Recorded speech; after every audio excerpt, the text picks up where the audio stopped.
Am revenit alături de celebra cântăreață de muzică populară Elena Merișoreanu. Bine ați venit! Hristos a înviat! Adevărat a înviat! Și pentru că sunteți la început de emisiuni, vă doresc noastră și întregi echipe să aveți viață lungă, lungă și audiență de care sunt sigură că vă aveți.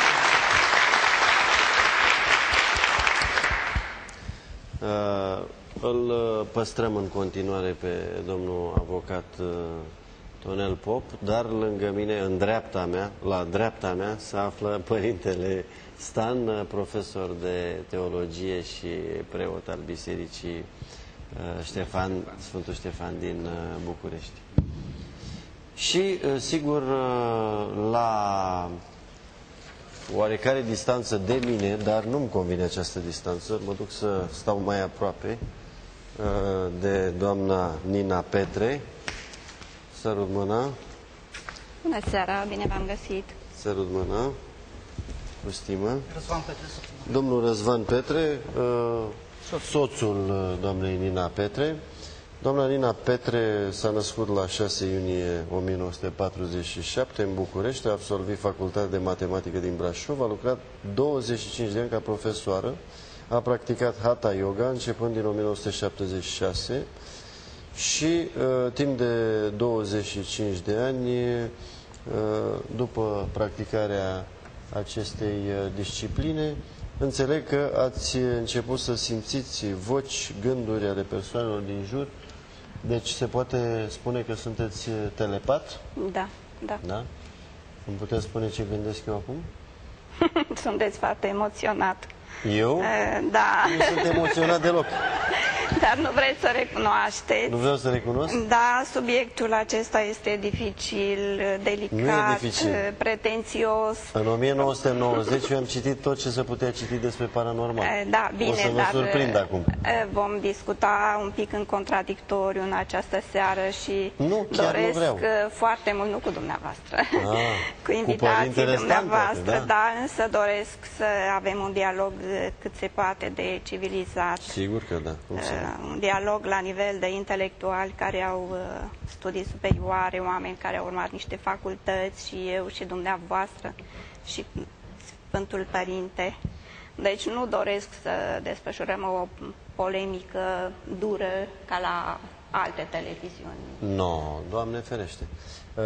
Ați văzut că s-a creat aici o rumoare așa, într-un fel comică, atunci când eu am anunțat că dumneavoastră puteți vorbi cu câinii vii.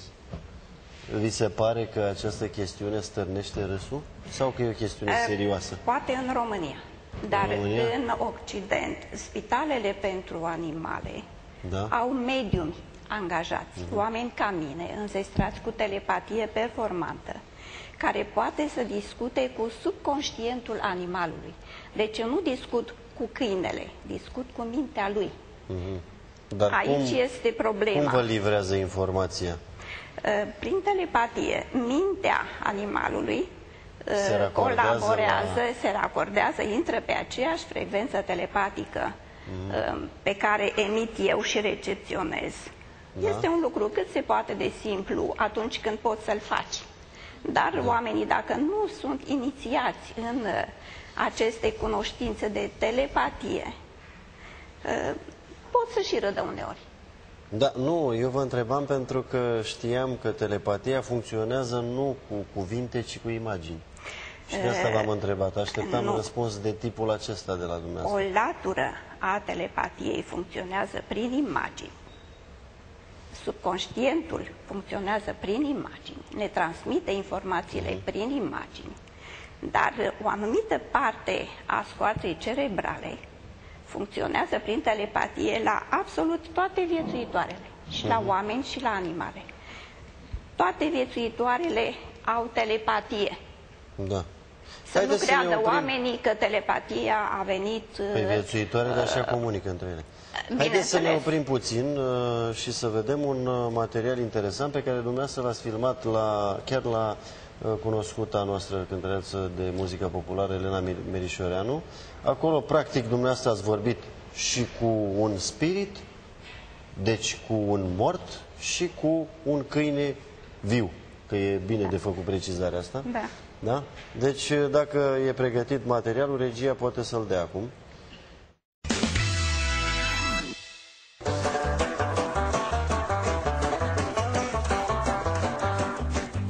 Venită de la Brașov pentru câteva ședințe de spiritism, doamna Nina Petre, medium detectiv de renume de pe la noi, a răspuns rugăminților doamnei Elena Merișoreanu de a intra în legătură cu o mătușă decedată. După ce le-am asigurat că nici măcar nu vom respira în timpul ședinței, de teamă să nu speriem spiritele, cele două doamne au acceptat cu greu prezența operatorului nostru la ședință. Lansez întrebările telepatic. Am înțeles. Deci atunci am să tac. Da. Și am să încep să vorbesc ce vă spune dânsa. Am înțeles. Dânsa va vorbi prin mine. Îmi permiteți să contactez spiritul doamnei Floarea? Da. Vă mulțumesc, Doamne ajută!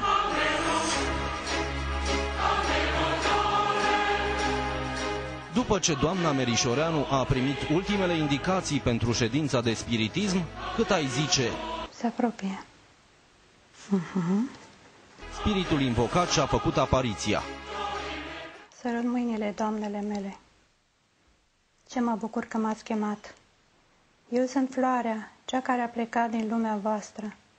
Dar acum m-am resemnat. După un dialog emoționant, foarte amabil, spiritul mătușii a dat și câteva sfaturi nepoatei favorite. Eu, Floarea, te rog din suflet să nu dezamăgești, să fii puternică întotdeauna, să nu mă uiți, scumpa mea.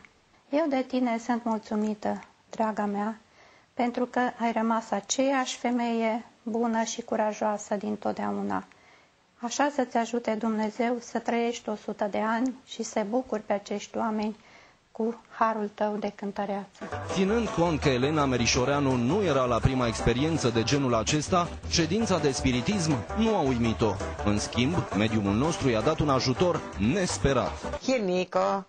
Nico. L-a contactat mental pe Nico, superbul mastif ce până de curând a locuit în America. Poate și pentru că Nico știe doar limba engleză, doamnei Elena Merișoreanu i-a fost imposibil până azi să discute cu el. Unde îți place mai mult, Nico, aici sau în America? În America îi place. Ți-a fost rău pe avion? Mi-a fost foarte rău, m-a durut burtica foarte tare, dar mi-a trecut. Da? Ți-a fost frică că era să rupă avionul în două, atâta furtună a fost? Am crezut că o să mor lângă matale, dar Nu, că el era în am cală. scăpat. Am scăpat. Ia Am uzi. fost aproape de moarte.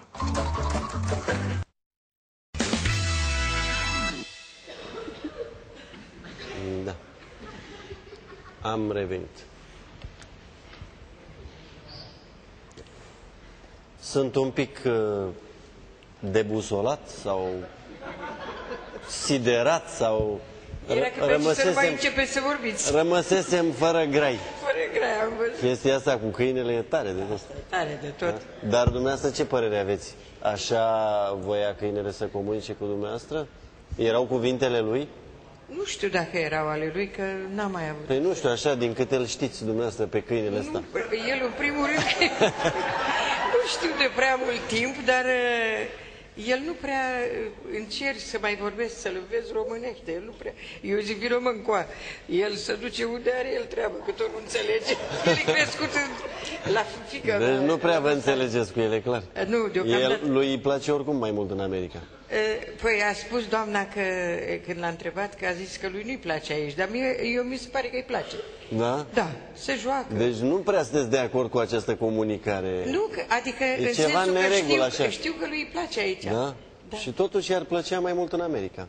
Nu știu, eu E văd discutabilă că... treaba. Dar lor le place oriunde. Unde Da, au mâncare, asta e unde au clar. prieteni. Dar în chestiunea cu spiritismul, credeți că va adresa acele cuvinte în maniera în care le-a expus doamna Nina Petre? Că știți cum e, de regulă atunci când se spune că s-a luat legătura cu un spirit, e necesar ceva, un semn, ca să fii sigur că spiritul cu pricina e acel spirit și nu e altul. Am fost puțin confuză așa, nu știu dacă...